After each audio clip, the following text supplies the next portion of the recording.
you're constantly doing a lot of different not experiments, but you're challenging your body a lot more. There's a lot more like the cold dives and the cryo rooms that Joe goes into. So how important is it to look at how we react to our body that's going to allow our mind to be more performance orientated? So this is interesting. And all the stuff that you're listing, the cold plunges, the saunas, the Epsons, all that, very important. These are recovery technologies, they're very, very useful. But in a sentence, peak performance aging in a sentence, you want to regularly engage in challenging creative activities and social activities that demand dynamic, deliberate play and take place in novel outdoor environments.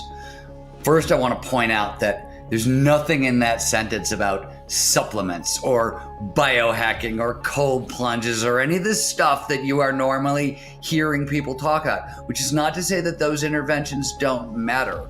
But the big guns, you want to regularly engage in challenging creative and social activities that demand dynamic, deliberate play, take place in novel outdoor environments. Now, what do I mean by dynamic? Dynamic is a shorthand word.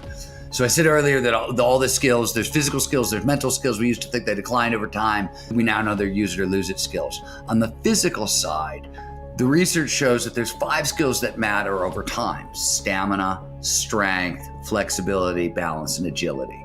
Dynamic is a single word that means all 5 of those.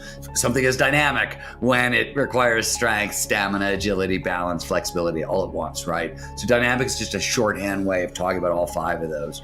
And deliberate play is just sort of in deliberate practice. We've all heard about expert performers do the same thing over and over again with incremental advancement. We 10,000 hours that we get to mastery, or so the story goes. And it turns out deliberate practice is great for a lot of different kinds of learning and performance, but deliberate play, which is repetition without repetition, or repetition with improvisation, outperforms deliberate practice for lifelong learning. This whole formula is a formula for lifelong learning.